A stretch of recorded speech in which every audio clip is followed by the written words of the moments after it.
Cordial saludo para todos los participantes del día de hoy a esta videoconferencia de los viernes de la planificación.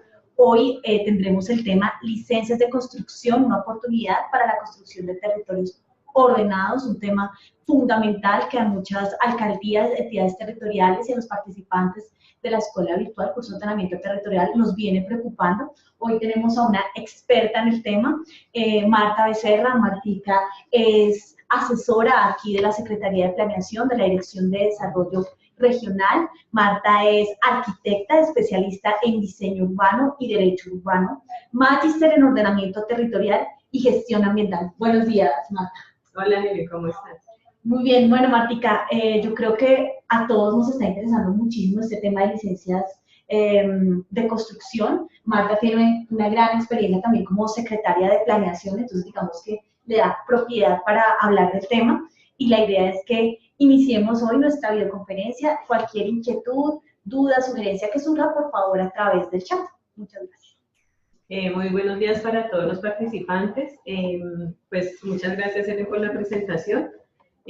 Yo siempre inicio diciendo pues que el tema de licencias de ordenamiento territorial, más que el tema como tal de norma que está implícita en todos los decretos, leyes y demás, pues el ejercicio de la aplicación es donde uno realmente aprende el día a día de los secretarios de las oficinas de planeación, de los profesionales que revisan los proyectos. Pero pues obviamente acá la idea es dar como es una presentación muy corta, porque pues como les digo, afortunadamente en el tema de licencias urbanísticas, digamos, hay muchas normas, hay mucha normatividad, la han venido modificando. Es clave leernos cada uno de los decretos y leyes que reglamentan el tema de licencias urbanísticas, y pues digamos que la idea es dar un espacio más para preguntas que yo sé que más que todo en las oficinas y funcionarios de la Secretaría de Planeación tienen varias preguntas por hacer. Entonces vamos a iniciar nuestra presentación. Acá.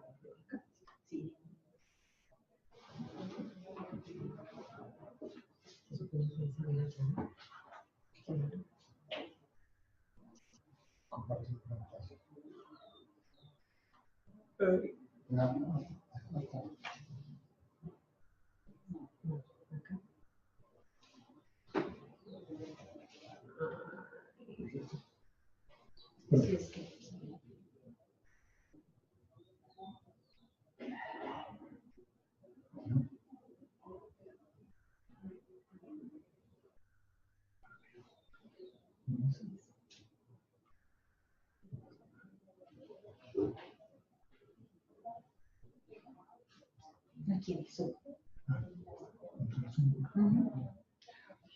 No. Yo no hice. No, sí. Ah, no, aquí. Y ahí compartir, ¿no? Aquí, eso. Ahí está, yo entregué. Ahí sí está bien el video. Ah, no, ahí.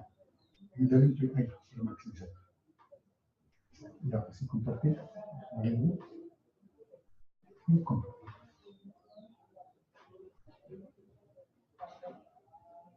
¿Listo?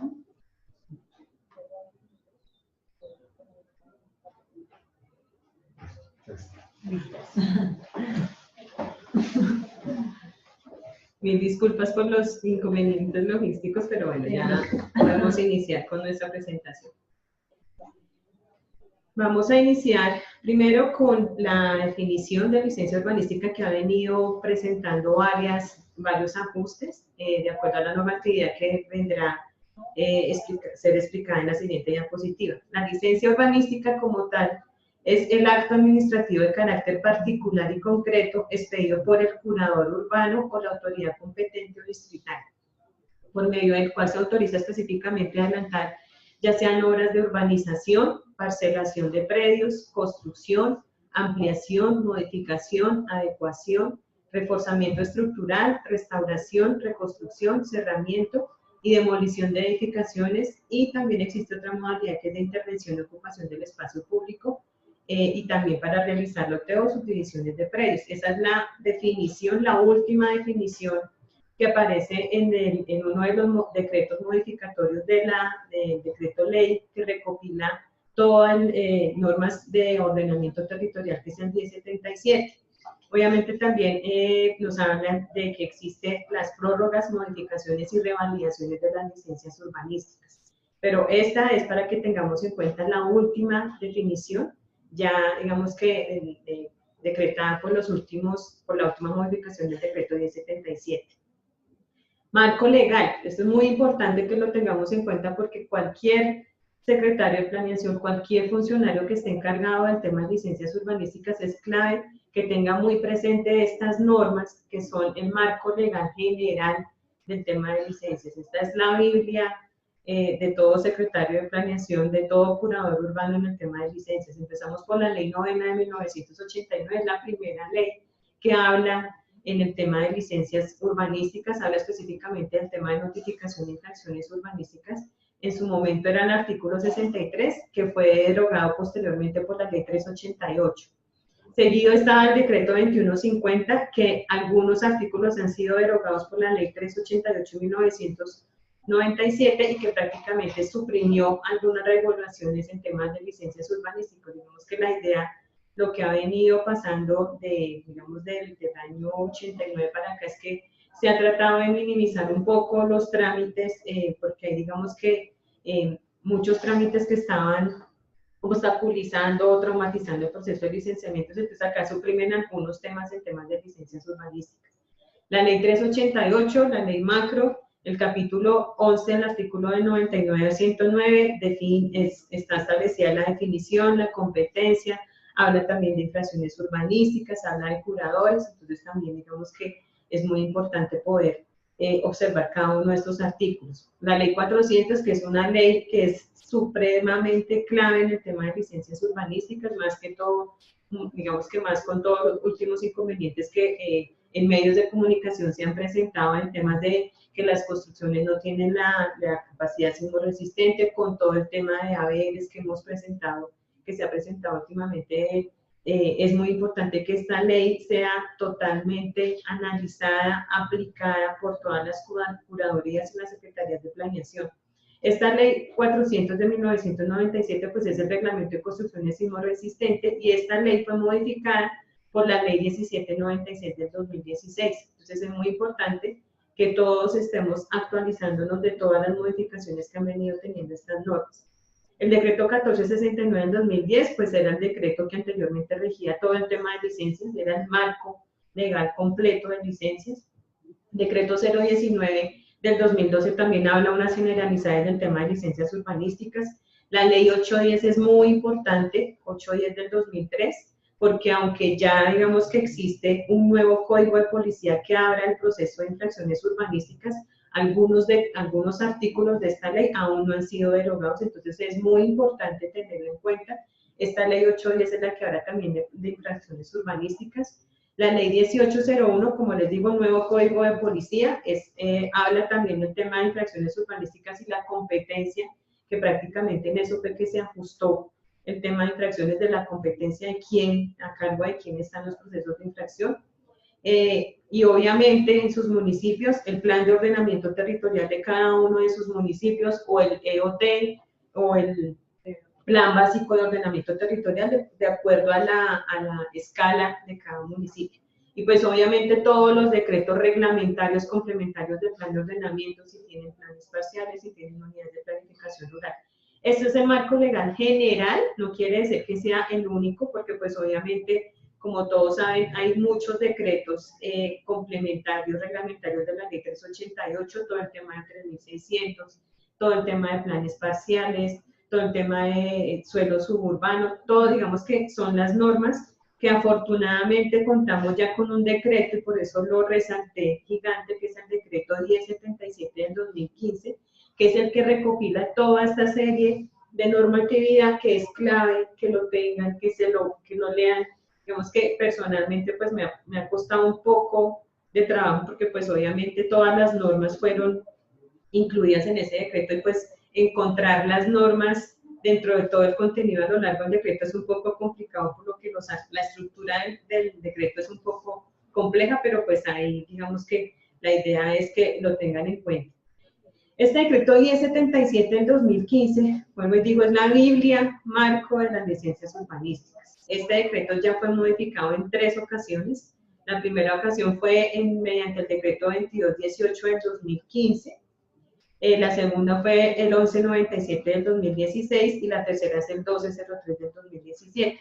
En estas 2 primeras modificaciones, pues es el tema de generalidades de las licencias, y en esta última 1203 es también referido más que todo al tema de sismoresistencia, de las supervisiones técnicas que deben tener las obras, de la revisión adicional que deben tener los estudios estructurales y demás, por parte tanto de los curadores como de las secretarías de planeación. Entonces es muy importante, vuelvo y digo, acá están mencionadas las más importantes, pero no quiere decir que sean las únicas. Es importante, vuelvo y les digo, el decreto 1077, el marco general es el 1077. Pasamos a la siguiente diapositiva, son unas generalidades, como les digo, porque pues el marco normativo, todos, creo que más que todos los secretarios de planeación y los funcionarios de la Secretaría saben que es amplísimo, pero acá digamos que vamos a mencionar como lo que a criterio mío considero más importante. Modalidades de las clases de licencias que existen actualmente, entonces aparecen 5 grandes clases de licencias. La de urbanización, todo el mundo digamos que conocemos que la urbanización es la autorización previa para ejecutar en uno o varios predios localizados en suelo urbano. Tenemos que tener en cuenta que urbanización es suelo urbano automáticamente, para la creación de espacios públicos y privados, así como las vías públicas y la ejecución de obras de infraestructura de servicios públicos. Digamos, en las últimas actualizaciones que ha tenido la norma, sacaron, digamos que modalidades de la licencia de urbanización. En el tiempo en que yo fui secretaria de planeación no estaban estas 3 modalidades, pero ya con las nuevas reformas que ha tenido el decreto, entonces ya identificaron 3 modalidades para la licencia de urbanización, que es el desarrollo, saneamiento y reurbanización. Pues desarrollo es la normal, una licencia de urbanización para un proyecto nuevo. Saneamiento es precisamente, como su palabra lo dice, cuando de pronto en algún proyecto urbanístico, por X o Y razón, se dejaron de construir áreas de sesión o vías o temas. Entonces acá es para sanear el tema de poder tener esas obras de urbanismo legalizadas, y la urbanización pues es prácticamente en sectores ya urbanizados que de pronto no alcanzaron a ejecutar sus obras dentro del tema de la vigencia inicial de la licencia de urbanización, pues es un proyecto de reurbanización. De parcelación es la segunda clase. Parcelación es la autorización previa para ejecutar en uno o varios predios localizados en suelo rural y suburbano. Digamos que estas 2 primeras clases pues son prácticamente lo mismo, lo que lo diferencia es que la primera aplica únicamente para suelo urbano, y la segunda aplica para suelo rural y suburbano, pero es exactamente para el mismo fin, es la creación de espacios públicos y privados y la ejecución de las obras para vías públicas. En este, digamos que parcelación sí no contempla modalidades. La tercera clase es la de subdivisión, que ya también es muy común, es una de las más, entre comillas, es la que requiere menos trámites, es la autorización previa para dividir uno o varios predios ubicados en suelo rural, urbano o de expansión urbana, de conformidad con lo dispuesto en el plan de ordenamiento territorial. Entonces acá también especifica que en suelo urbano puede también la licencia de subdivisión tener una modalidad de reloteo, en suelo rural y de expansión. Digamos que es claro, es muy importante tener esto en claro, y es que la norma especifica que para suelo de expansión urbana, digamos que sería únicamente aplicable a través, digamos que esta clase de licencia sería únicamente aplicable en el caso de que de pronto en un predio esté clasificado como de zona urbana y zona de expansión, entonces se aplicaría la subdivisión para dividir el suelo urbano de expansión. Pero lo que dice la norma es que el tema de subdivisión como tal, para un predio que esté únicamente de expansión urbana, solamente aplicaría a través de un plan parcial. O sea, el tema de subdivisión no aplicaría para suelo de expansión urbana, sino solamente en las condiciones específicas que dice la norma. La clase, digamos que la licencia en clase de construcción, pues es una de las más comunes, al igual que la de urbanización, y es la autorización previa para desarrollar edificaciones, áreas de circulación y zonas comunales en uno o varios predios, de conformidad con lo previsto en el ordenamiento territorial de cada uno de sus municipios. Y pues acá también habla de unas modalidades que es obra nueva, ampliación, adecuación, modificación, restauración, reforzamiento estructural, demolición, reconstrucción y cerramiento.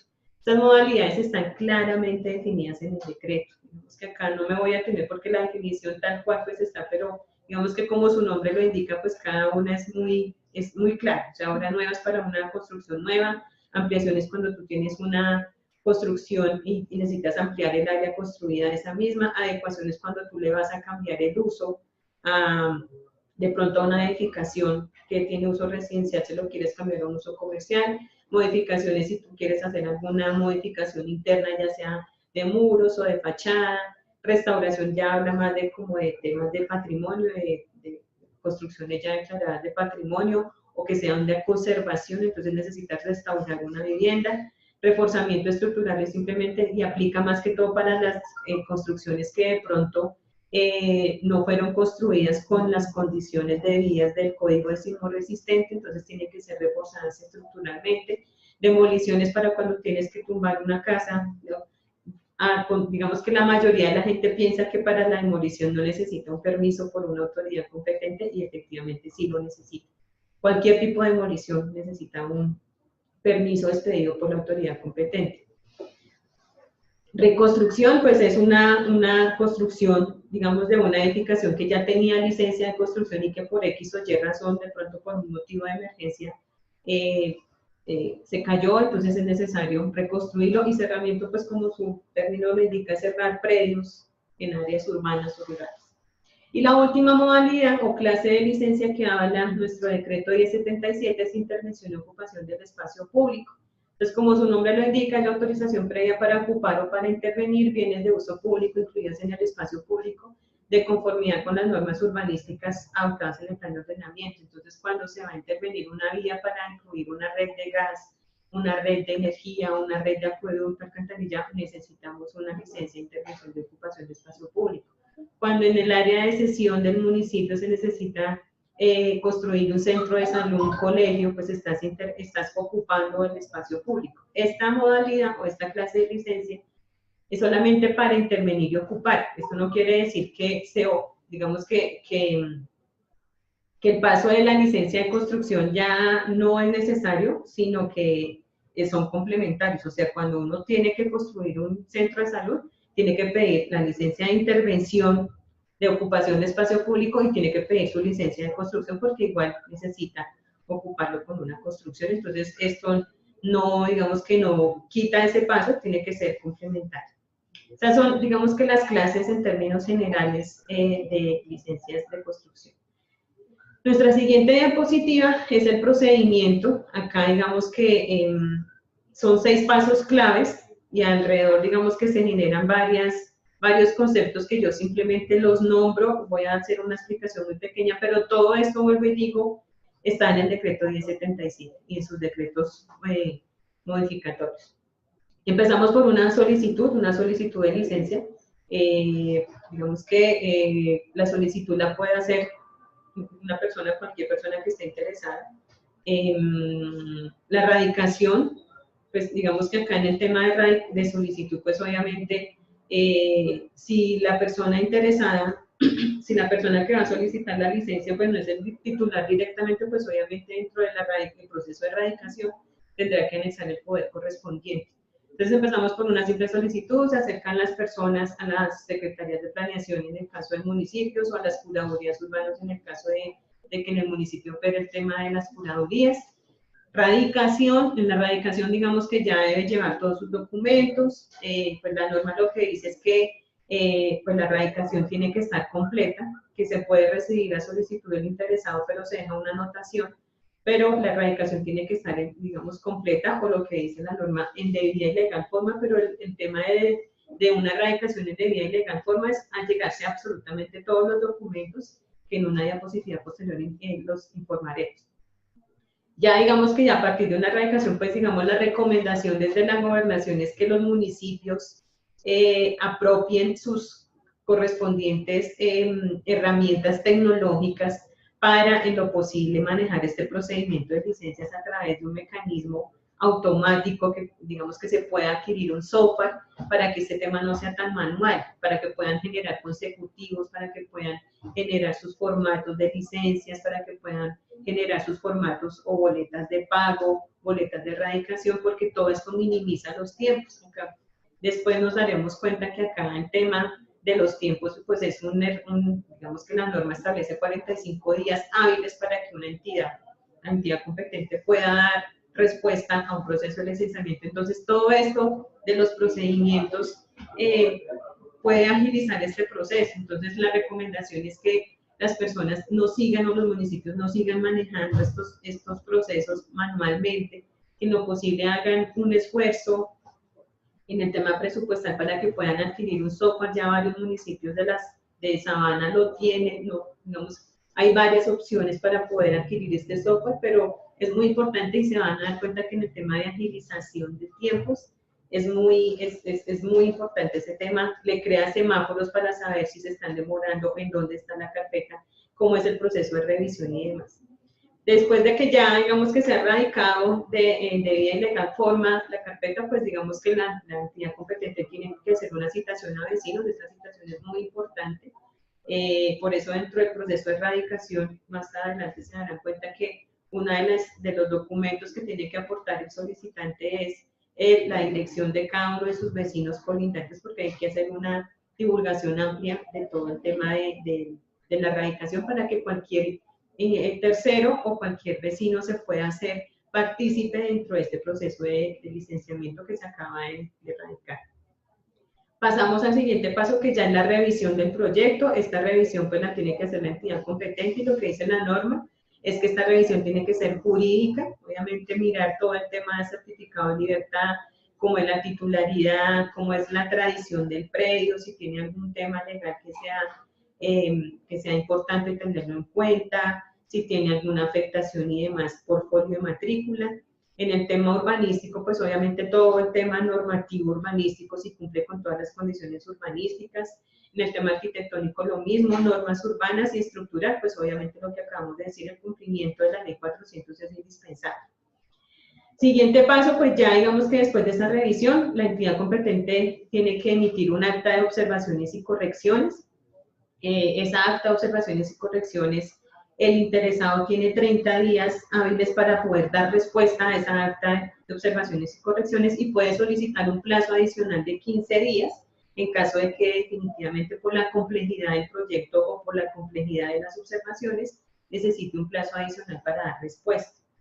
Y por último, pues ya cuando ya se han, digamos que ya se han dado oportunamente, o digamos en caso de que de pronto la persona no haya dado respuesta, pues acá el último paso es un pronunciamiento por parte de la entidad competente. Entonces, en este pronunciamiento, pues la entidad competente que tiene que decir si es viable la solicitud, si la niega, porque definitivamente pues no se cumplieron los requisitos, o si la desiste. Digamos, ahí están esas tres opciones. Si hay viabilidad, pues digamos la entidad competente tiene que emitir un concepto donde ya le dice, mire, usted tiene que pagar tanto o tanto por expensas, y en ese momento, a partir de que se entrega ese recibo, quedan suspendidos los términos, porque pues obviamente no podemos correr y depender de un tercero para poder dar, digamos, para poder cumplir con el plazo. Entonces, los 45 días hábiles, a partir de esa entrega de ese recibo, queda suspendido el plazo, y se retoma una vez el interesado haya traído el pago de sus expensas o del impuesto, dependiendo cómo esté reglamentado en cada uno de los municipios. Negación, pues definitivamente negaciones, si en el tema de esas 4 revisiones que hay que hacer, pues la entidad competente se dio cuenta que de pronto en el predio no es apto para expedir una licencia de construcción, pues tiene que emitir un concepto donde la tiene que negar. O desistimiento, digamos que el desistimiento puede ser que el interesado ya no esté interesado en sacar su licencia y pasa una comunicación informando de su desistimiento de la solicitud, o de pronto que no cumplió con el acta de observaciones dentro de los términos requeridos, o no trajo el recibo dentro de los términos requeridos. Entonces hay que sacar un acto administrativo de desistimiento de la solicitud. Alrededor de todo este proceso, pues hay varios términos que los coloqué ahí como sueltos, pero que los voy a tocar muy puntualmente. Pues los costos que hace referencia, pues los costos es que dependiendo de la reglamentación que tenga cada municipio, cada ciudad, pues habrá que generar unos costos. Hay unos costos iniciales por radicación, hay unos costos ya, digamos que finales, ya cuando se ha dado la viabilidad, entonces hay que pagar. Hay otros costos, por ejemplo, si el objeto si el predio es objeto de pago de plusvalía, obviamente tendrá que ser pago antes del pronunciamiento, antes de la expedición de la licencia. Eso es dependiendo de la reglamentación que cada municipio tenga a nivel interno de su Secretaría de Planeación. Incumplimientos, pues digamos en el tema de incumplimientos es cada, digamos, como les digo, esto tiene un procedimiento y es importante que estos pasos se cumplan y que pues el tema de incumplir cualquiera de los plazos establecidos, sea por parte de la entidad competente o por parte del interesado, pues generará, generará unas acciones. Categorización, dice la norma, pues que sugiere el tema de categorizar de acuerdo a la complejidad del proyecto. Habla de complejidad alta, media, baja, o de categoría 4, 3, 2, 1, dependiendo de la complejidad, porque pues obviamente no es lo mismo revisar una casa de 6x12 a revisar un proyecto de una licencia de construcción de una universidad. Entonces indica que los municipios o las ciudades, digamos, deben categorizar y dependiendo, digamos, que dan unos plazos indicativos, dice indicativos, o sea, no son de obligatorio cumplimiento, pero siempre estableciendo que el plazo máximo que se puede demorar una entidad competente para otorgar una licencia de construcción son 45 días hábiles. Los titulares, pues dice la norma que los titulares pueden ser los poseedores, pueden ser los titulares de derechos de reales de dominio, pueden ser, digamos que, digamos, lo establece como tal en la norma, más que todos los, digamos que en el tema de los poseedores, pues ahí la norma es específica, porque pues obviamente el tema de la titularidad no está, y hace la observación muy importante la ley, es que el tema de que uno expida una licencia de construcción o una licencia urbanística a un poseedor no significa que se le estén reconociendo ya como tal los derechos, sino digamos que lo dice la norma, es claro. En el tema de los términos, como les decía, pues existen unos términos que deben ser establecidos y eso es muy importante que las entidades competentes lo tengan claro. Los términos son 45 días hábiles, porque si no pueden ser objeto del siguiente término, que es un silencio administrativo positivo, que eso, digamos, en el tema se han escuchado varios casos que se han aplicado, pero este silencio administrativo positivo no se puede dar por, digamos, por encima del cumplimiento de las normas legales. Pero sí es importante que las entidades lo tengan en cuenta porque hay muchas alcaldías en los cuales, digamos, por parte de privados también he escuchado que de pronto no tienen el seguimiento juicioso de los términos de las licencias y las dejan vencer y ahí es cuando vienen los silencios administrativos positivos. Contenido, pues está también establecido que debe tener una licencia de urbanismo, que la cédula catastral, que la matrícula inmobiliaria, que la nomenclatura clara del predio como tal, lo que se está autorizando, qué tipo de licencia se está autorizando, las condiciones técnicas de lo que se está autorizando. Obligaciones, pues obviamente tienen que ser incluidas en la licencia urbanística como tal. En el caso de licencias de urbanización, pues obviamente la obligación de dejar las áreas de cesión, la obligación de cumplir con los parámetros que establece la ley para personas de discapacidad, o sea, eso ya no es diversamente hábiles, se llaman ahorita, ya no son con discapacidad. Sigue siendo con discapacidad según la convención. ¿Sí? Sí. Contra digamos, los siguientes recursos, pues recursos obviamente todos sabemos que todos los actos administrativos proceden los recursos de reposición y apelación, digamos, dependiendo ante qué autoridad se está interponiendo. Notificación, pues es un tema clavísimo, o sea, el tema de notificación es un tema que tiene que ser una notificación personal, y pues lo que dice la norma es que en caso de que la entidad competente evalúe que este tipo de construcción puede afectar a personas que de pronto no se hayan hecho partícipes dentro del trámite, pues está en su deber de poder hacer la publicación de la expedición de este acto administrativo para que sea de amplia divulgación. Reportes, todos sabemos, reporte sí, no me he dado cuenta que no muchos municipios reportan esta información al DANI. Esa información es muy clave, muy importante, porque ahí dice que una vez al mes dentro de los 5 primeros días se tiene que hacer un reporte de las licencias otorgadas, entonces la recomendación es que lo reporten porque esto sirve para indicadores. Y lo digo con conocimiento de causa porque nosotros acá hemos hecho un seguimiento para el tema de lo que reportan los municipios para poder tener indicadores de construcción por año, y hay muchos municipios que no hacen estos reportes ante el DANE. Obviamente acá también reportes cuando se trata de una curaduría, las curadurías tienen que hacer el reporte de las licencias que expiden a las secretarías de planeación de los municipios o ciudades donde están ubicados. Y la documentación, digamos, enseguida tendremos una diapositiva. Yo quise ampliar el tema de vigencias y de documentación porque considero que es también muy importante. Documentación. Entonces acá, digamos, a diferencia de cuando estaba el 1469, que el mismo 1469 incluía qué documentos debería traer una licencia, pues acá, digamos que ya el Ministerio de Vivienda, Ciudad y Territorio sacó una resolución, que es la 462 del 2017, que indica cuáles son los documentos que se deben aportar a una licencia urbanística. Este decreto, digamos, esta resolución salió del decreto 1203 del 2017, que es uno de los que están modificando el 1077. Entonces acá es importante porque si hay unas modificaciones claves, entonces acá lo que indica es que para todas, en términos generales, los documentos que se deben anexar para todas las modalidades es la copia del certificado de integración. Este es el documento que nos permite mirar el historial de la tradición del predio para mirar lo que les decía como su condición jurídica. El formulario único nacional, que es un formulario pues que ya ha sido adoptado, también fue adoptado por una resolución del ministerio. La copia del documento de identidad si es una persona natural, o el certificado de representación legal si es una entidad jurídica.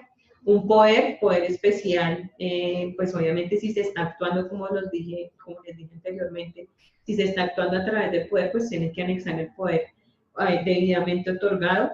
La copia del documento del impuesto predial del último año, la relación de la dirección de los predios colindantes y la copia de la matrícula profesional de todos los profesionales que se hagan partícipe dentro del proceso. Adicionalmente a eso, y lo coloqué, pues ustedes se darán cuenta que hay ciertas clases de licencias que tienen un asterisco, porque pues obviamente acá traté de mencionar los documentos adicionales más importantes que tienen que ser adjuntos a la solicitud. No son todos, bueno, les digo, solo mencioné como los más importantes, pero lo que les recomiendo y les recomendaré, todo está inscrito en este caso en la resolución 462, que tiene que ser también objeto de consulta por parte de todos ustedes. Entonces, en el tema de urbanización, habla del plano topográfico. Digamos que acá es muy importante que el avance que ha tenido la norma, y es que ya lo limita, que tiene que ser un plano topográfico georreferenciado. Eso no era digamos que tan específico en las normas anteriores, tiene que ser georreferenciado.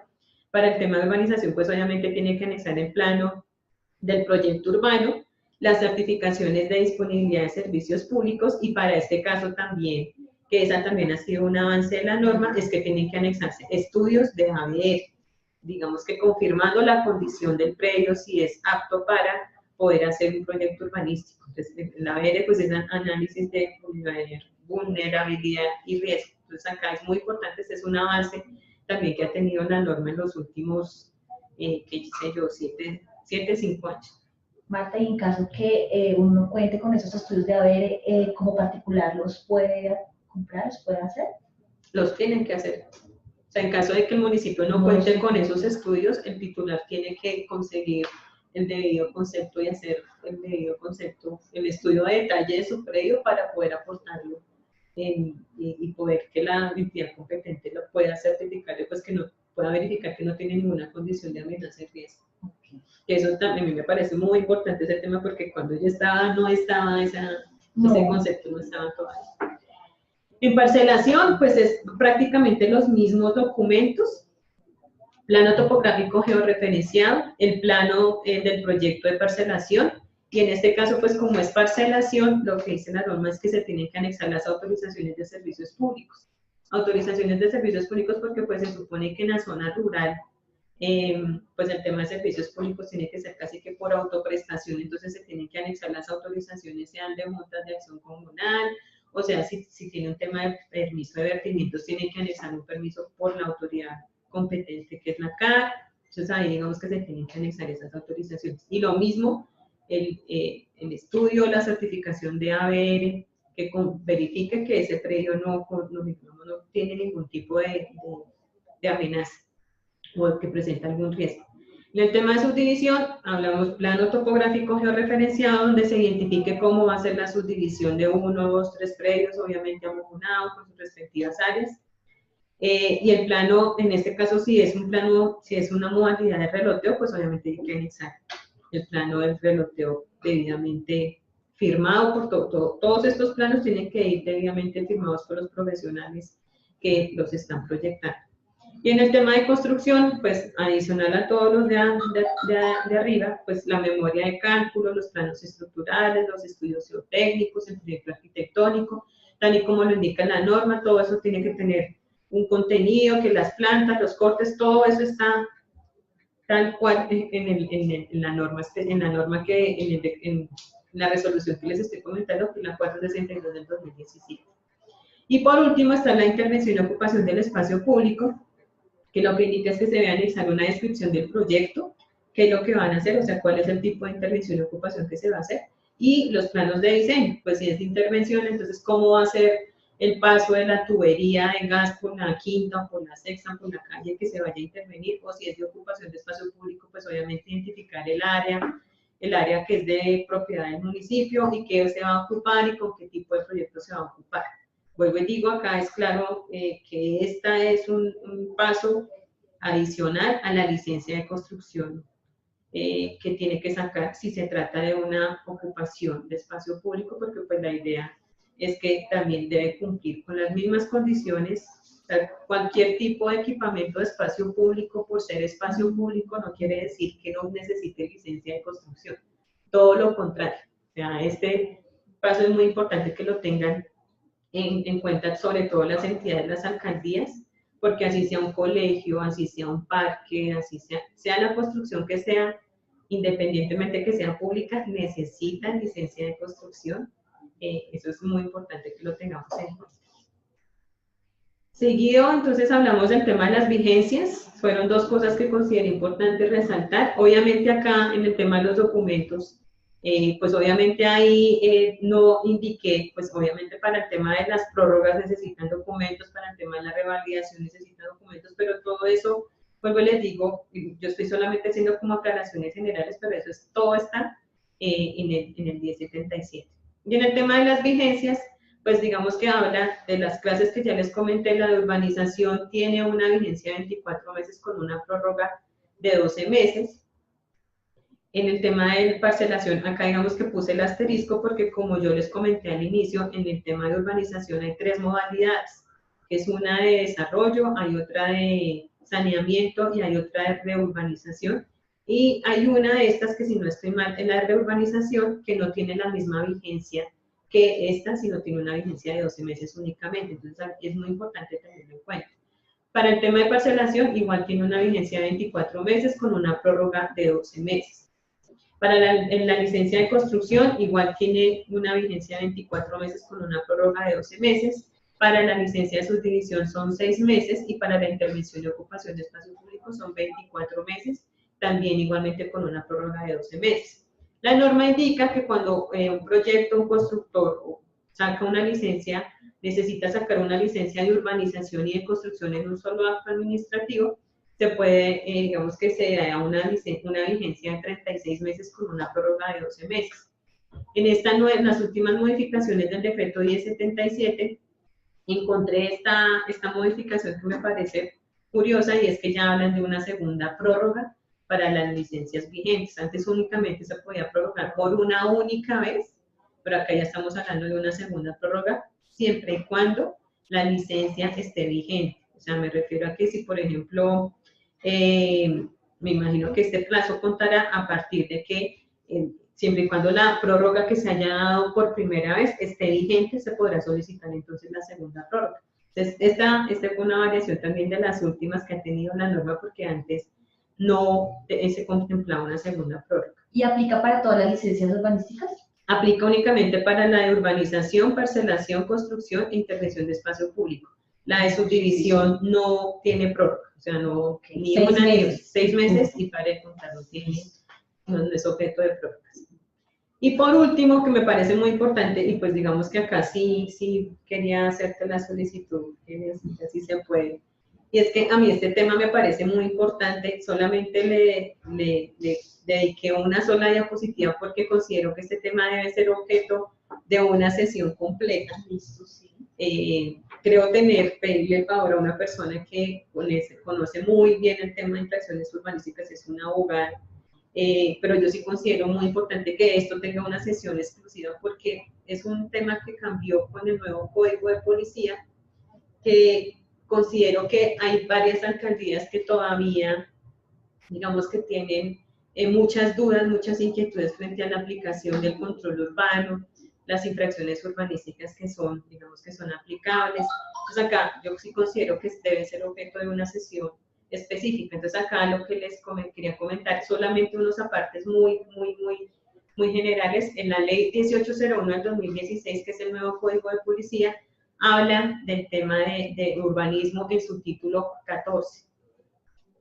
Entonces acá, artículo 135, y si no estoy mal, bastante, artículo 140, me faltó ahí, solamente por nombrar unas cosas. Acá digamos que es muy importante, en esto del proceso de control urbano y infracciones urbanísticas, es muy importante tener en cuenta la ley 810 del 2003, como se las mencioné al comienzo, porque hay varios artículos que no fueron derogados, y esta ley 1801 del 2016. Entonces lo que indica es comportamientos que afectan la integridad urbanística, entonces ahí digamos que en el nuevo Código de Policía mencionan claramente cuáles son todos esos comportamientos que afectan la integridad urbanística. Acá solamente mencioné los que de pronto, y solamente unos, pueden, digamos, están relacionados con el tema directamente de licencias urbanísticas. Entonces, ejemplo, no se puede parcelar, urbanizar, demoler, intervenir o construir con desconocimiento de lo presentado en la licencia. O sea, cualquier cosa que usted haga diferente a lo que está en la licencia, ya es un proceso por infracción urbanística.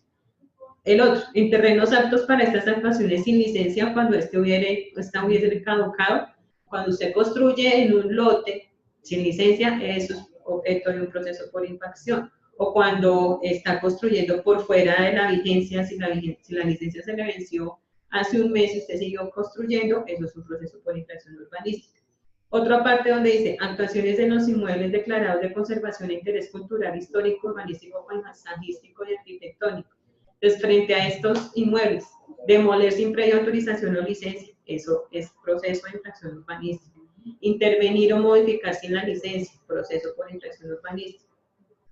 Otro de los temas, usar o destinar un inmueble a un uso diferente al señalado en la licencia de construcción. O sea, si usted está, ejemplo, si tiene una casa y de pronto le da por colocar un local comercial sin la correspondiente licencia de adecuación, eso le da para un proceso por infracción urbanística. Ubicación diferente a la señalada en la licencia de construcción. Entonces, ejemplo, pues si usted construyó en otro lote donde no está una licencia, pues obviamente es un proceso por infracción urbanística. Y ahora que ya viene totalmente como referenciado, no puede haber. Exactamente. Entonces, todos estos solamente mencioné algunos, digamos como los más importantes, pero en el nuevo Código de Policía hay como 30 actuaciones que son consideradas y que son objeto de un proceso por infracción urbanística. Acá digamos que el nuevo Código de Policía, estuve hablando con mis amigos de Mosquera, porque digamos que en el nuevo Código de Policía no era clara el tema de finalmente quién tiene o quién sigue teniendo el control urbano en los municipios, no es claro. Entonces, digamos que lo que me comentaban, y pues estuve mirando y me decían, no, es que digamos que la competencia siempre será de los alcaldes municipales, sino que digamos que eso ya es más de un manejo interno en la alcaldía, pero directamente acá lo que dice el control urbano casi siempre va a estar a cargo de la Secretaría de Planeación, casi siempre va a ser así.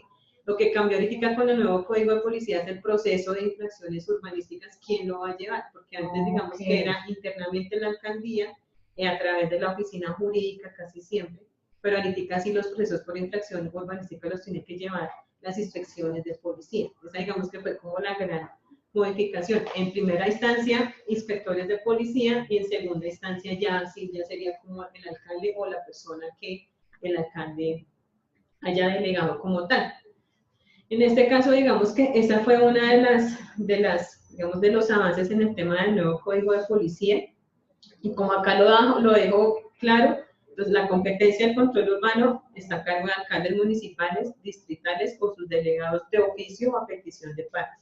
Y la competencia de la imposición de infracciones urbanísticas está a cargo de las inspecciones de policía. Esto es muy importante que lo tengamos en cuenta, pero digamos que vuelvo y digo, yo creería que esto es objeto de una sesión, porque pues obviamente todas las infracciones que acarrea cualquiera de estos hechos, pues está dado en multas, está dado en demoliciones, está dado en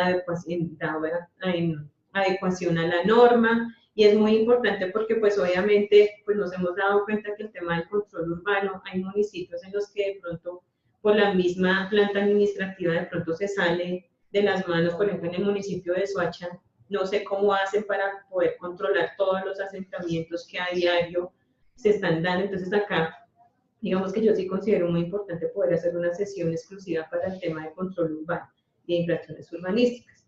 Eso en términos generales, sé que hay mucho tema, pero afortunadamente, y a diferencia de otros temas, digamos acá lo importante es la norma. La norma está muy clara, la norma es muy específica, se han venido haciendo ajustes en el tema del decreto 1077 que son muy buenos, en el tema, por ejemplo, de, como les decía, la modificación que le hicieron a la ley 400 en términos de los permisos de ocupación, todo ese tema pues de las revisiones estructurales. Inclusive me pareció muy interesante ver un tema donde decía que las revisiones estructurales adicionales se podían hacer por parte de los curadores urbanos en municipios donde no habían curadurías. Eso me parece también muy importante. Y acá digamos que en términos generales yo sé que hay muchas dudas, hay muchas inquietudes, entonces yo digamos que hasta aquí pues llega la exposición. Espero no haberlos enredado un poco más de lo que de pronto este tema puede ser un poco más complejo, pero pues lo importante es poder despejar las dudas, y pues si no las puedo despejar en este momento, pues obviamente responderemos vía correo electrónico directamente. Sí, hay temas que son bastante de análisis jurídico y que nosotros acá no vamos a hacer jurisprudencia, y eso está claro. A mí me parece importante señalar digamos, lo fundamental que se ha vuelto el tema ahora, por ejemplo, con la captura del curador en Cartagena, ¿no? Eso ya nos da una dimensión de cómo las cosas se ponen serias, de cómo esto sienta un precedente, de cómo antes ignorábamos el plan de ordenamiento territorial y ahora, bueno, le están dando un precedente y está diciendo, pilas, tenemos que mirar el plan de ordenamiento territorial y pues todas, digamos, las normas y las leyes que tú hoy nos brindas. Marta, este escenario es maravilloso. Vamos a iniciar con todas las preguntas que tienen nuestros participantes. Entonces, iniciamos con Álvaro Espino. En la propiedad horizontal, específicamente en lo denominado como edificios acostados, hay una reglamentación que regule la ampliación del predio, ya que tengo entendido que es una placa o plataforma de 4 más viviendas, y si se empieza a ampliar o modificar la casa de este edificio acostado. Eso quería que nos explicara un poquito más. Sí, Álvaro, si estás conectado, por favor, explícanos un poco más. Sí, está bastante. Bueno, esta sí es muy, muy clara, y es el tema de la subdivisión, que es como reiterativa. En los municipios se tiene la tendencia a subdividir, amparados en la ley 160 del 94, pero allí dice vivienda campesina. No se especifica el área mínima o máxima de esas áreas, lo que a veces resulta en subdividir predios por debajo del agua. En ese caso, ¿cuál es el manejo que debería dar las solicitudes de subdivisión hechas bajo esa norma? Lo que pasa es que la norma, digamos que esa sí es clara, en el decreto 3600 también retomó algo de esas subdivisiones e indicó, pues hay muchos municipios en los cuales no tienen calculado la UAF, y hay otros municipios donde la UAF estamos hablando de 4, 5, 6 hectáreas. Entonces acá digamos que el decreto 3600 indicó que cuando en caso de que no exista como tal la UAF, que no esté reglamentada, sí colocó como una unidad mínima una unidad mínima que son 2 hectáreas. Entonces ahí digamos que, porque si no se sigue convirtiendo en una parcelación y pues los municipios o los interesados van obviando el tema de áreas de cesión y demás, entonces la idea es que no se permita ese tipo de subdivisiones por debajo de la unidad mínima de actuación, que son las 2 hectáreas. Y esa norma es una norma nacional, de carácter nacional, que tiene que ser debidamente cumplida. A no ser que digamos que en este caso las subdivisiones también hay varios parágrafos de normas especiales, donde por ejemplo existen fallos de juzgados o reparticiones, ya cuando traen con una sentencia judicial, pues ahí en ese caso sí no requeriría como tal una subdivisión, porque sí, eso ya es un fallo, sí, ya es un fallo que ya el notario tiene que respetar para poder correr las escrituras. Pero ahí el 3600 se habla de una unidad mínima de actuación. Que es el llamado de atención que se le hace mucho a los secretarios de planeación de Cundinamarca, digamos, de todo el tiempo, y es que Cundinamarca presenta un gran fraccionamiento del suelo rural, es lo que nosotros hemos podido ver a través de los planes de ordenamiento territorial. Entonces tenemos municipios donde la UAF está reglamentada en 16 hectáreas y encontramos que el 90% de los predios son de menos de 1 hectárea. Entonces, inclusive, gente, te cuento que por eso, digamos que el gobierno nacional se dio cuenta y por eso también sacó una norma donde sancionan a los notarios que corran subdivisiones de predios sin tener un previo concepto por parte de las oficinas de planeación, porque eso estaba pasando mucho.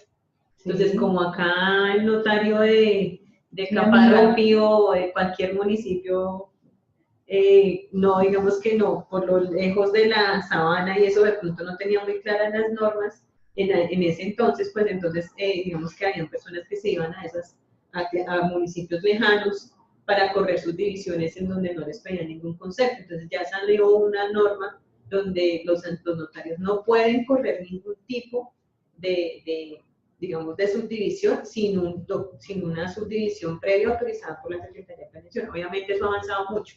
Estoy hablando hace unos 6 años para acá, 7 años para acá que te estoy comentando eso. Entonces ahí sí. Entonces el día de hoy esas cosas no se pueden dar. No. El día de hoy eso digamos que no tiene ningún tipo de excusa. Listo. Fabián Contreras pregunta, referente a las áreas de cesión obligatoria en licencias de parcelación, ¿siempre debe contemplarse áreas de cesión en suelo rural y suburbano? Eso es, digamos que lo que dice la norma, en 3600 lo establece tal cual. 3600 establece áreas de cesión obligatorias. El porcentaje lo define cada municipio en su esquema de ordenamiento, en su plan de ordenamiento territorial. Lo que dice la norma es que para suelo rural y suburbano tienen que haber temas viales, tienen que haber temas de equipamiento, inclusive indica que la mayoría de los municipios a veces utilizan el instrumento de compensación. Inclusive el 3600 indica que para el tema de reservas viales y demás no son objeto de compensación. De pronto el tema de equipamiento sí pueden ser objeto de compensación, pero el tema de zonas de reserva vial en áreas rurales es indiscutible que deben ser, no pueden ser compensadas, pero sí son de obligatorio cumplimiento. Ok, listo. Tenemos otra pregunta de Geraldine Vargas. ¿Todos los municipios deben tener curaduría? ¿Hay algún municipio que no cuente con una curaduría? No, digamos que la norma anterior lo que decía era que era para poblaciones de más de 100.000 habitantes, ya se debe, entre comillas, tener curaduría. Mínimo deben ser 2 curadores.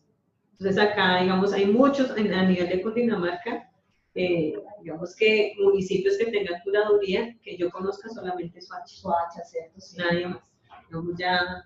Pero ya hay municipios que están pasando los 100.000, pues tienen que empezar a reevaluar, porque, y eso también depende, digamos que para mí más que el número de habitantes también es el movimiento de licenciamiento que se dé, porque hay municipios que pueden tener 50.000 habitantes, pero la dinámica de construcción es muy fuerte. Entonces ahí digamos que se requeriría el tema de curaduría, para mí, pero la norma lo que establece es que cuando sea una población de más de 100.000 habitantes ya tiene que empezar a mirar el tema de las curadurías. Aquí a nivel de Cundinamarca solo Soacha, a nivel de ciudades y ya diría yo que todas las ciudades principales ya tienen curadurías. ¿Las secretarías de planeación hacen las veces de curadurías en el ente territorial? Sí. Digamos, esta facultad debe de estar consignada en algún acto administrativo o en algún decreto que diga que quienes están dando estas facultades es la Secretaría de Planeación. Sí, digamos que el decreto 1077 establece que en los municipios o ciudades donde no existan curadurías, pues la autoridad competente para la expedición de licencias son las secretarías de planeación. Igual, pues obviamente también todo el tema de las manuales de funciones de cada uno de los municipios, pues debe establecer que la competencia de la expedición siempre la tienen las secretarías de planeación. Antes, es que entiendo que en algunos municipios, pues, digamos que no existe como esa estructura administrativa, de pronto que exista. No conozco ninguno, pero sí he escuchado de pronto de que la misma Secretaría de Planeación es la misma Secretaría de Infraestructura o de Obras Públicas, y de pronto que el nombre como tal de la Secretaría o de la dependencia no es Secretaría de Planeación, pero pues obviamente casi siempre las competencias son de la Secretaría de Planeación, y lo dice la norma como tal. Digamos que está parado bajo norma, no solo, no es un acto administrativo municipal, sino bajo la norma. Sí. Listo.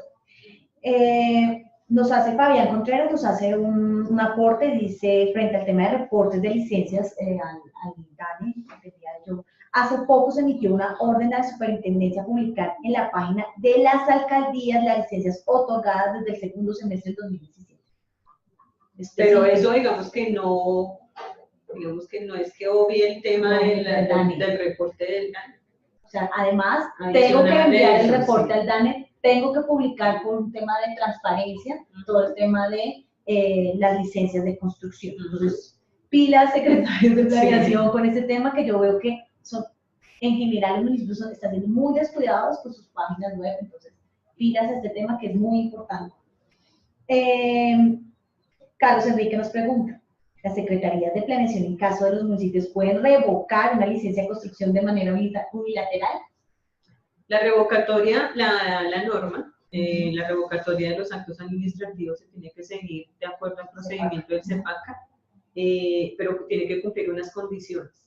O sea, no es unilateralmente, tiene que ser, digamos que, obviamente, digamos que las motivaciones que a una revocatoria es que esté por fuera de la norma, que se haya dado en contra del plan de ordenamiento territorial. O sea, digamos que la norma es clara, que para poder revocar hay que cumplir ciertas condiciones, pero unilateralmente.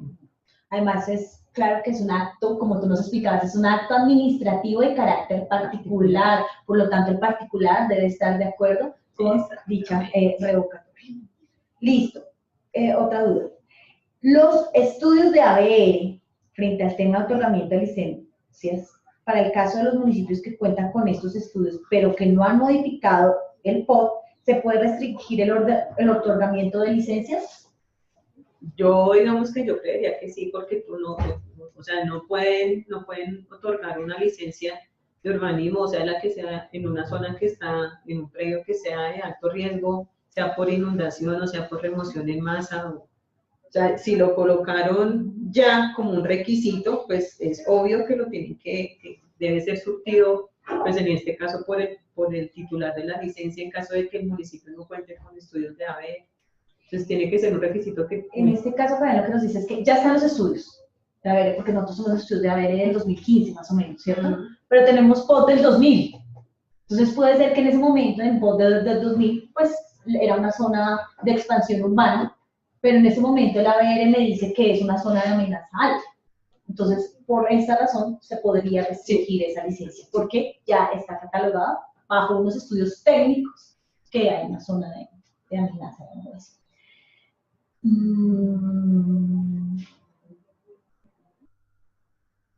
Cuando la vivienda lleva 50 años de construida, como se puede referenciar, no hay planos en su construcción, o la ley puede determinar mejora y GAC, y que se exonere de licencia, ¿se puede exonerar de licencia? una casa, digamos, estas casas de la sabana que llevan más de 50, 60 años, que no tienen licencia de Pero construcción. digamos que ahí el tema sería para qué caso se podría, o sea, para qué necesitarían exonerarla, porque pues la mayoría de construcciones de 50 años pues obviamente no tienen licencia, pero en el momento en que de pronto el solicitante quiera hacer una modificación o una ampliación, pues obviamente Si quiere hacer una mejora en esas viviendas, hay que pedirle un acto de reconocimiento y el acto de reconocimiento muy seguramente va a llevar a un tema de reforzamiento estructural.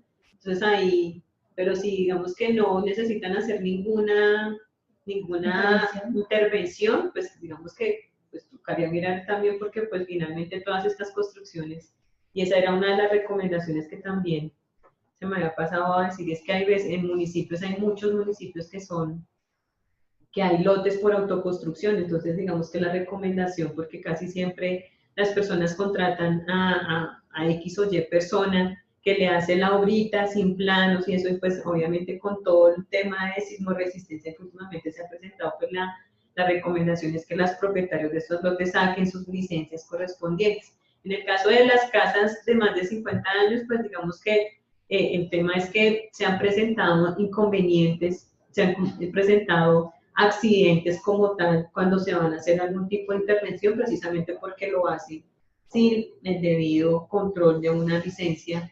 Y pues obviamente hay elementos estructurales muy de adobe que a veces ni siquiera las mismas personas saben que las cubiertas son compartidas entre casas y que el hecho de intervenir su casa puede afectar la casa del vecino y la casa del vecino. Entonces, digamos que si no necesita ningún tipo de intervención, pues tocaría mirar si definitivamente requiere o no requiere licencia, pero si van a hacer algún tipo de intervención, la idea es que lo hagan. Y digamos que la recomendación es que se hagan también actos de reconocimiento precisamente para evitar que en algún temblor estas casas puedan caerse. Entonces la idea, sino que es muy difícil, o sea, incentivar a la gente para que haga su acto de reconocimiento, pues es complejo porque pues igual, pero yo por qué voy a hacer si no necesito ninguna intervención, si no necesito, pero es como crear conciencia de lo que está pasando en el país con el tema de la ley de sismoresistencia, de todos los temblores que se han presentado. Y también un tema de protección al patrimonio, porque vemos que estamos hablando también de las manzanas, de los centros históricos y demás, que son temas. Y por la protección a la vida, es que esa es como la más importante. Sí, sí, claro. Porque digamos que las personas que viven en estas casas no saben qué puede pasar el día de mañana. Entonces, digamos que entre más estén, digamos que que cumplan las condiciones debidas de construcción y demás, pues obviamente todo, la vida se protege. Acá eso nos dice que cuáles son las multas por infracciones urbanísticas. Eso, digamos que lo que les comento, digamos, está establecido en el Código del Código de Policía. Eso está establecido por salarios mínimos, dependiendo del proceso de infracción, cómo se haga, porque pues obviamente no es lo mismo, no se puede cobrar una multa del mismo valor por una persona que construyó una casa en un sitio que no era, por una persona que de pronto modificó una licencia. Entonces eso es dependiendo, estado por salarios mínimos, pero todo eso está establecido en el Código de Policía y en la Ley 810 del 2003. Las multas son altas. Son bastante altas, sí, son he escuchado que, digamos que el tema se puso un poco duro, digamos que muchas de las intervenciones yo veía que Marta enunciaba muchas de las licencias que me dicen, increíble, yo no sabía que necesitaba licencia para hacer una modificación en mi casa, y bueno, y si no la hago, puedo poner en juego mi patrimonio, ¿no? Entonces, y ahí también es claro, ya que tú mencionas eso, es claro también que la norma habla de un concepto que son reparaciones locativas que no necesitan licencia. Sí. Pero entonces las reparaciones locativas es que tú cambies el piso de tu casa, o que lo quieras pintar, o que quieras pañetar un murito, o que le quieras cambiar el cielo raso a la vivienda, pero de ahí no pasa. O sea, ya en el momento en que tú tumbes un muro necesitas licencia. Y que quiero hacer un cuartico para mí. Que quiero hacer un cuartico necesitas licencia. O sea, cuando hablamos de reparaciones locativas, es sustitución de materiales existentes para mejorar. Obviamente dentro de los parámetros, porque hay gente que me dice, no, es que yo voy a cambiar mi cubierta de bloque fácil y le voy a hacer una estructura metálica. No, eso ya no es restitución, o sea, eso ya es una licencia de construcción, digamos que es para para una modificación de una vivienda. Entonces hay que saber también qué son reparaciones. Lo mejor es acercarse y consultar Exactamente. y preguntar, porque puedo estar poniendo en juego, uno, la inversión que hago, pues porque obviamente cuesta material y demás, y otro, lo que me puede resultar de la sesión. Entonces, una recomendación también a los Sí, y que particulares. si de pronto cuando se va a ejercer el control urbano por parte de los municipios, pues que si usted está haciendo algo, pueda tener una cartica diciendo, mire, es que yo ya me acerqué a la oficina y me dijeron que eso constituía una mejora locativa y entonces no necesito ya, digamos que ya sana su... Pero bueno, pero sí, hizo claro, el trámite y tiene su papel, documento de respaldo que le dice que no requiere. Listo. Que si tenemos algún correo electrónico para enviar el reporte de la licencia Saldana. No lo podemos conseguir, la Sí, idea es compartirlo, después que lo sí lo compartimos. por acá. Sí. Listo.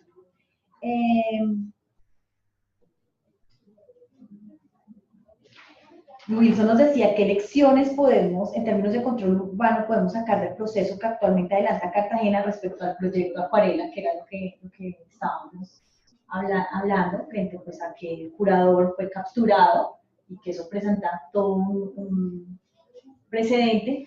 Y sin duda, en mi concepto, Marta, me gustaría que también vieras tu concepto como arquitecta, pero mi concepto es el tema de que hay que pararle bolas al... O sea, no podemos actuar en contra del voto. O sea, siempre uno tiene la ley de nacional, no sé qué, pero se nos olvida que tenemos una norma fundamental que es el plan de ordenamiento territorial. Sí, acá digamos que el control urbano a mí me parece supremamente importante. O sea, yo soy partícipe en que las administraciones municipales tengan la estructura administrativa fortalecida para el tema del control urbano. No solamente por evitar sanciones, porque pues obviamente los alcaldes por acción o omisión pueden llevar temas ya de demandas, denuncias y demás, sino por protección también vuelven a la vida humana, porque pues casos como el que pasó en Medellín y demás, son casos que no, digamos que nadie quiere y que no se debe incurrir, y eso es pura falta de control urbanístico. Y pues obviamente en eso también el tema del Código de Sismoresistencia, por eso ya implementó el tema de la revisión adicional de los estudios, de los cálculos, de las memorias. También eso, digamos, indicaron también que eso no eximía a las administraciones de hacer su correspondiente revisión, o sea, la norma ha venido avanzando en ese tema. Pero el tema del control urbanístico es muy importante. ¿Por qué? Porque digamos que en varias zonas del país he escuchado que las construcciones se siguen haciendo sin licencia. Sí. Que las construcciones las siguen haciendo sin el cumplimiento de los requisitos, sin planos, sin demás. Y yo no puedo creer que todavía en Colombia hablemos de una construcción así sea de 6x12 sin una licencia de construcción, cuando todo el mundo conoce cuáles son las condiciones de sismoresistencia de este país. O sea, estamos en una zona de alta vulnerabilidad por temblores, por lo que sea. Entonces acá, digamos que el control urbano es muy importante. El tema de seguimiento a las licencias, el cumplimiento, porque digamos, hay muchos casos en que, digamos que las licencias salen de las administraciones públicas y hasta ahí, digamos que llega como la responsabilidad, pero pues obviamente hay que hacer un cumplimiento también. El control urbano no es solamente preventivo, sino también tiene que ser posterior a. Entonces, muéstrame su licencia, si usted está haciendo bien las cosas, o sea, si está... Ese concepto es poco raro, o sea, yo no lo habría entendido, pero sí, es verdad, o sea, claro, sí construyó lo que usted ¿Cómo le hace seguimiento a una licencia que era para una casa y resultó construyendo una bodega? Pues tienes que hacer un seguimiento. Y además que también en este proceso también, pues nos hemos dado cuenta que los vecinos también son muy importantes. Las juntas de acción comunal que están pendientes, mire, informando que es que ahí están haciendo tal y tal construcción, por favor, secretario, pase su cargo. No sé. O sea, ese tema también de la transparencia y de la amplia publicación de las licencias también sirve para que los terceros intervenientes, o a veces ni siquiera los mismos vecinos, sino terceros, se dan cuenta de que están haciendo. Entonces, eso también sirve para poder hacer un control urbano más efectivo. Sin duda, bastantes lecciones nos deja este caso.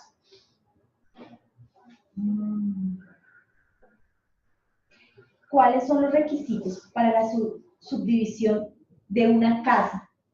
El área de la casa permite la subdivisión. La división de una casa. No. Digamos que las subdivisiones las modalidades de subdivisión hablan más que todo de predios, de terrenos como tal. Digamos que acá nos toca mirar cómo está o sea, cómo es la distribución espacial de la casa, porque pues obviamente no se puede pensar en una subdivisión de una vivienda que está, digamos que espacialmente no lo permita, o tienen que mirar cuáles son las condiciones de las subdivisiones mínimas que establece el esquema de ordenamiento del municipio, pero la subdivisión es más dada para temas de predios. De predios, exacto, sí, ya eso es un tema más de derecho. Listo. Marta, no, te cuento que nos han pedido bastante el tema de plusvalía.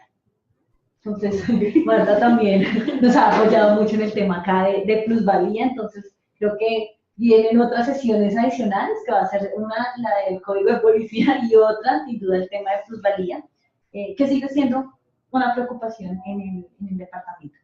Dice, te hago esta pregunta para que nos salimos del tema, pero para que sé que Marta la pueda aclarar. En los municipios que viene ajustando el EOT y no se ejerce el cobro de la plusvalía al día de hoy, o sea, si con el EOT vigente, está haciendo un ajuste, ¿qué procedimientos se deben hacer para ese cobro? ¿Es necesario contar con avalúos previos para el cobro de la plusvalía? Bueno, digamos que en ese caso, pues yo a los alcaldes que he asesorado, pues siempre les digo, pues es ya decisión del alcalde si mira qué pasó desde que tomó su gobierno hacia atrás, o mira lo que va a pasar de su gobierno en adelante. Obviamente existen riesgos, hay muchos riesgos, lo pueden, digamos, por falta del cobro, por no haber hecho un cobro de plusvalía por omisión, obviamente lo pueden demandar o denunciar. Es difícil, se pueden hacer, digamos, se pueden hacer cobros, cobros que de pronto de plusvalía que se hayan, que digamos que hayan quedado en firme en tiempos anteriores, se pueden hacer, pero hay que mirar caso a caso. O sea, toca mirar cuál fue el instrumento que le permitió el cambio de norma, en qué fecha fue, hay que mirar si de pronto para ese caso ya pasaron todos los momentos de exigibilidad del cobro, sí, porque si ya el predio se transfirió, si el predio ya fue objeto de licencia, o sea, si ya digamos que pasaron todas las oportunidades del cobro, ya no sería posible hacer el cobro. Digamos que para eso, obviamente, como lo pregunta la persona que me está diciendo, pues obviamente para hacer el cobro de plusvalía, tiene que tener los cálculos de plusvalía debidamente elaborados por un perito que esté escrito en la norma de propiedad raíz, tiene que tener el valor de referencia, o sea, el primer valor que era el valor antes de que cambiara de norma, o esa norma que le permitiera un mayor aprovechamiento, y el segundo valor que es el que ya le autoriza el mayor aprovechamiento. O sea, hay que tener eso. Claro, yo tenía un lote rural y ese lote rural valía 10 millones de pesos. Y lo cambié y resulté que en el plan de ordenamiento territorial resultó ser una zona de expansión urbana, ¿cierto? Y ahora cuesta 20. Entonces subió 10 millones de pesos. Eso lo tengo que tener clarísimo. Sí. ¿Cuánto costaba antes y cuánto costaba? Y de acuerdo con eso se hace la tasación de la plusvalía. Eso por una parte, y pues por la otra es que ya tenía que tener un procedimiento previo para poder cobrar, ¿no? Hay que hacer un tema de notificación, hay que hacer un tema de inscripción en el folio de matrícula, hay que hacer una notificación de ese mayor valor al directamente interesado, al directamente afectado, hay que dejar, digamos que todo, contra eso, digamos que proceden los recursos correspondientes por parte del titular. O sea, para poder hacer ese cobro hay que tener un previo proceso. Además de eso, pues obviamente tienen que mirar que ese predio o que esa zona esté delimitada en el plan de ordenamiento que esté vigente, que esté demarcado como que si le aplicaba algún hecho generador que dice la norma. O sea, hay que mirar muy específicamente. En el tema del estatuto tiene que estar clara la tarifa que se le va a cobrar, tiene que estar, digamos que en lo posible, reglamentado cómo es el procedimiento del pago. O sea, tiene que haber, por eso digamos que en términos generales decirte sí o no, hay que analizar caso por caso. Hay que analizar caso por caso porque pues obviamente no todos son iguales. Listo.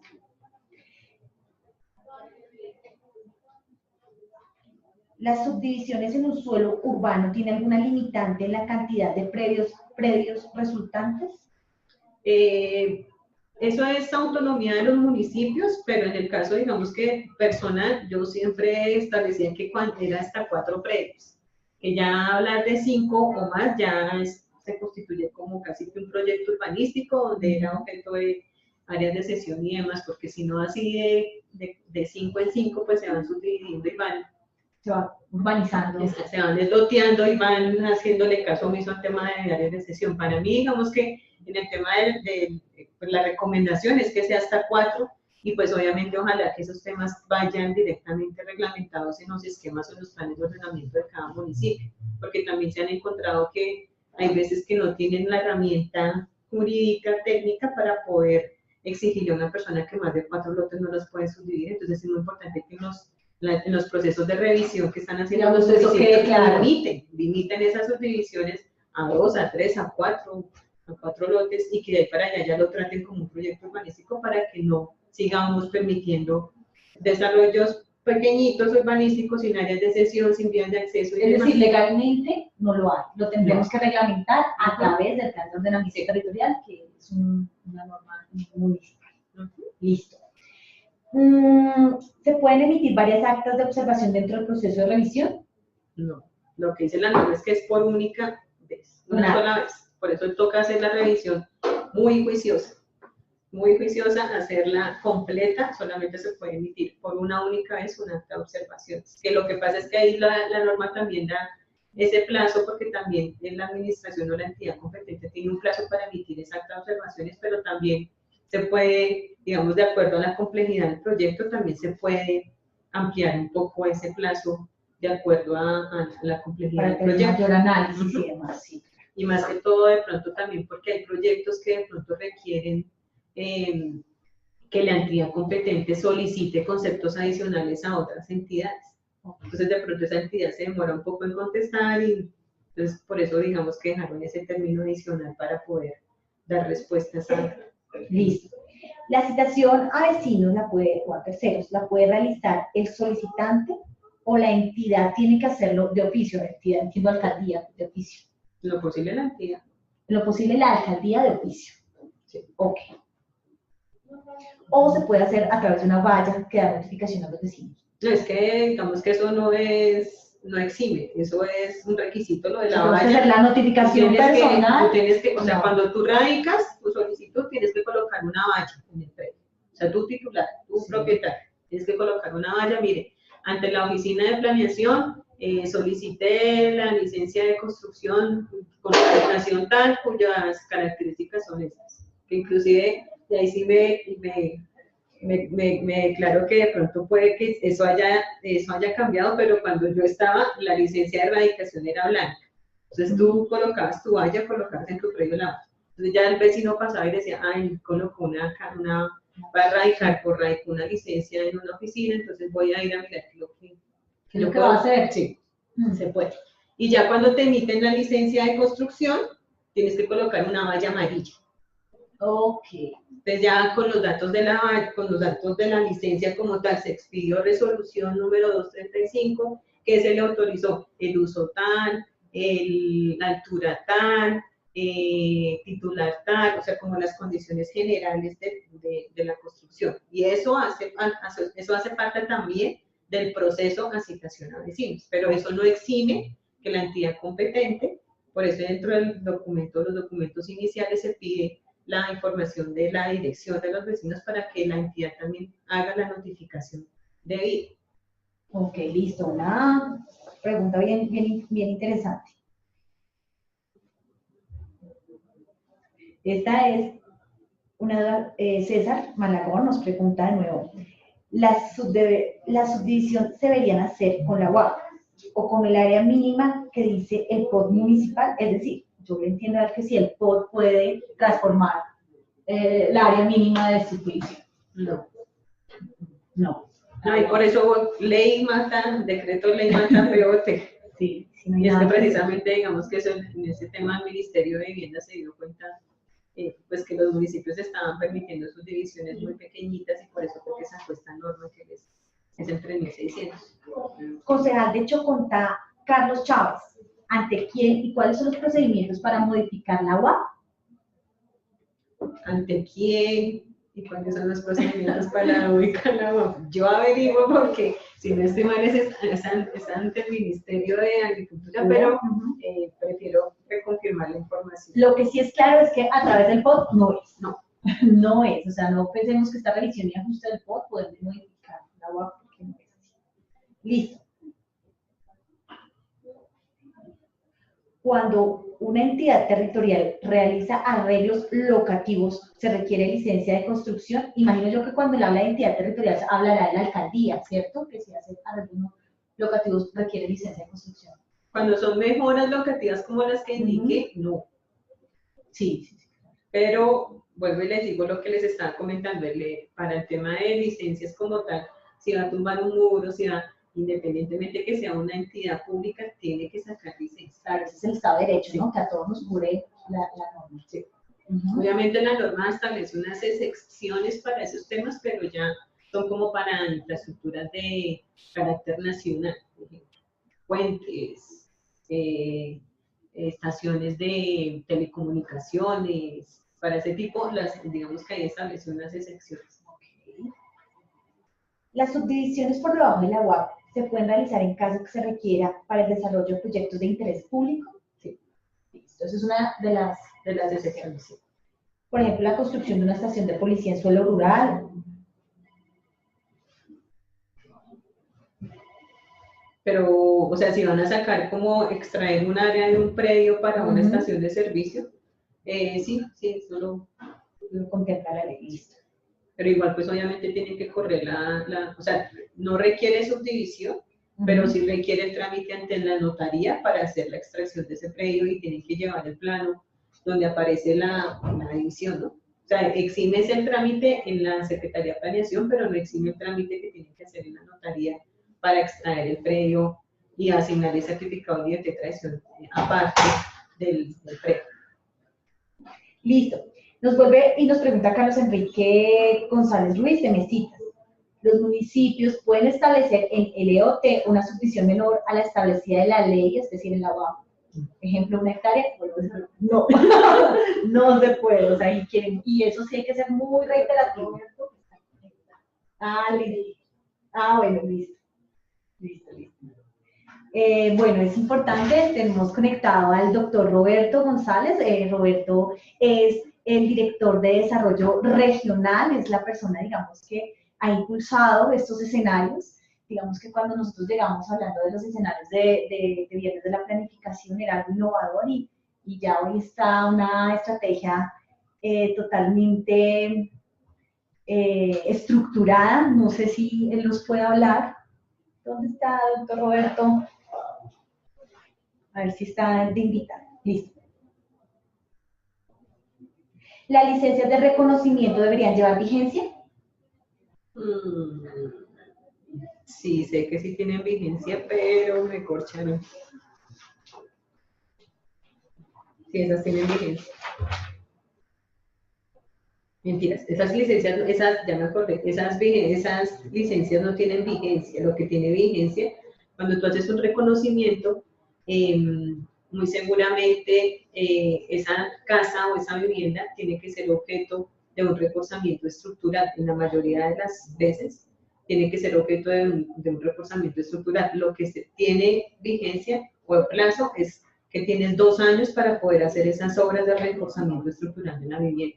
Pero como tal, como estás reconociendo pues una edificación existente, pues esas no tienen vigencia. Lo que tiene plazo es lo que el plazo que se otorga es para hacer obras de reforzamiento estructural, porque la mayoría de viviendas que se hacen reconocimiento siempre tienen que hacer reforzamiento estructural. Listo. Porque como esas licencias de reconocimiento tienen que anexar un peritaje estructural de la edificación, entonces en ese peritaje se hacen las recomendaciones de reforzamiento.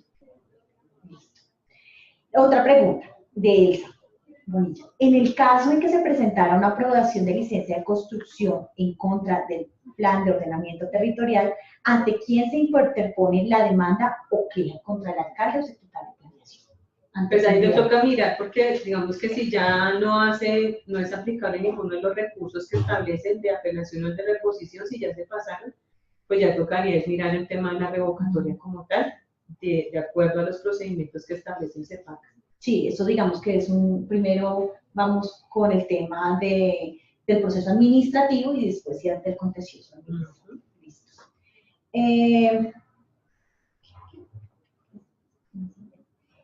Si la viabilidad de servicios públicos la presentan como autoprestadores, ¿qué debería presentar para soportar esto?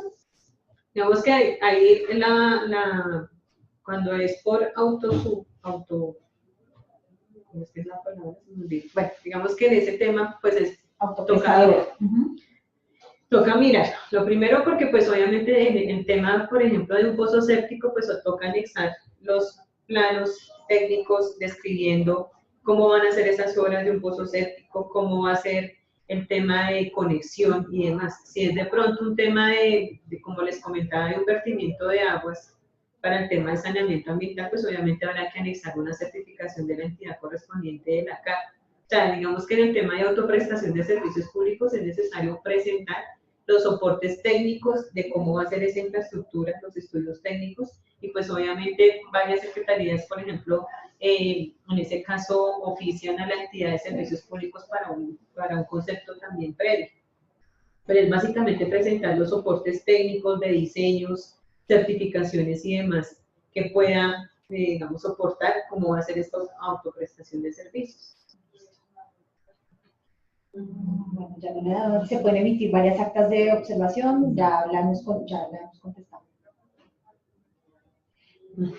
¿Son los consejos territoriales de planeación competentes para dar viabilidad para licencias de construcción? No. No. En caso de que expida licencias con fundamento en dicho concepto, ¿en qué incurre? No es que no son los competentes, no son las entidades, son las secretarías de planeación y en su caso pues, los curadores. En el municipio en algunos municipios se está presentando que se dan urbanismos en la zona urbana que fueron aprobados mediante actos administrativos a través de licencias de parcelación o loteos que no han entregado sucesiones. ¿Es posible realizar procesos de reurbanismo o saneamiento? Sí, claro. Digamos que la norma en ese tema ha avanzado en el tema de haber sacado una modalidad de saneamiento en la licencia de urbanización. Y es precisamente para esos proyectos donde de pronto se venció una licencia y no alcanzaron a legalizar o a construir en su totalidad el tema de las áreas de sesión. Entonces, precisamente esa modalidad se dio específicamente para ese tipo. Acá nos aclaran que es al contrario, la amarilla cuando se solicita y la blanca cuando la concede. Sí, se la aclaración que de pronto estaba porque no me acordaba bien cómo era, pero sí, es una blanca y una amarilla.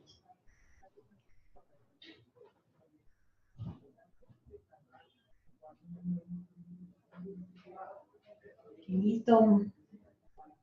¿Cada cuánto tiempo se hace la revisión de licencias de construcción y el cumplimiento de la norma sismo-resistencia de las construcciones? No, ya no. ¿Cada cuánto se hace revisión de licencias de construcción? No, eso digamos que la idea es que sea un control urbano periódico. O sea, pues eso sí ya es dependiendo de cada administración, dependiendo de la demanda, dependiendo de su estructura administrativa, como tienen. Hay secretarías que tienen 1, 2, 3 inspectores ahí dependiendo, pero la idea es que sea pues periódico. O sea, que la misma entidad puede establecer la periodicidad de la revisión. Inclusive lo que dice también en la nueva reforma que le hicieron a la ley 400 es pues que obviamente también el interesado tiene que tener supervisión técnica, esa sí es constante, o sea, todos los días. Ok. Fabián nos dice, ¿se pueden pedir requisitos adicionales para la erradicación de licencias aparte de las establecidas en la norma? Por ejemplo, certificados de uso de suelo o de riesgos. Lo que pasa es que ahí en la ley antitrámites es clara en decir pues, que en lo posible cuando una entidad, o sea, si la misma Secretaría de Planeación es la que pide una certificación de riesgo de uso del suelo, pues para qué se la van a volver a pedir al solicitante ante una misma entidad. Sí. Si hay requisitos adicionales, pues dice la norma 1077 para proyectos de alta complejidad, sí lo establece, pero pues obviamente hay que soportar por qué se están pidiendo.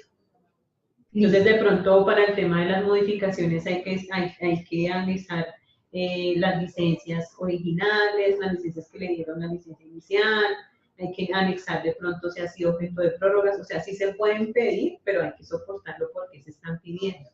Okay. Pero, por ejemplo, en el caso como tal, me dices en zona de riesgo de uso del suelo, pues Eso vuelvo y lo digo, la ley establece. antitrámites dice pues que si es la misma entidad la que pide, porque se la están pidiendo.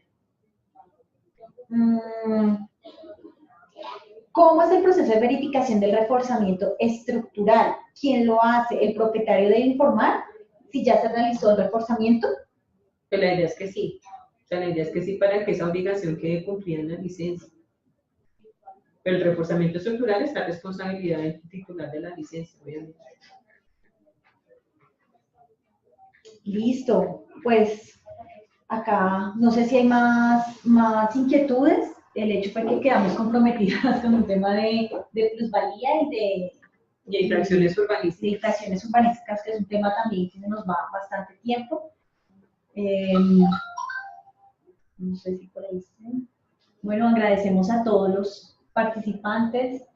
Muchas gracias a todos por su participación. Digamos, cualquier inquietud, duda que tengan, estamos atentos a resolverlo. Como ya les comenté, pues mi nombre es Marta Elizabeth Becerra. Me pueden encontrar acá en la Dirección de Desarrollo Regional.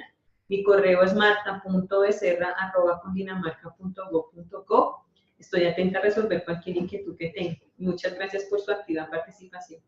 Un saludo muy especial desde la Secretaría de Planeación, desde el secretario de Planeación, el doctor César Carrillo, el doctor Roberto González, que por ahí está conectado, que se encuentra enfermito, pero que esperamos que prontamente nos esté acompañando, quien es el encargado, digamos, de liderar todos estos procesos. Y como siempre, un saludo a todos quienes nos acompañaron y dispusieron de su tiempo el día de hoy para atender a esta capacitación. Muchas gracias. Bueno, que esté muy bien. Gracias.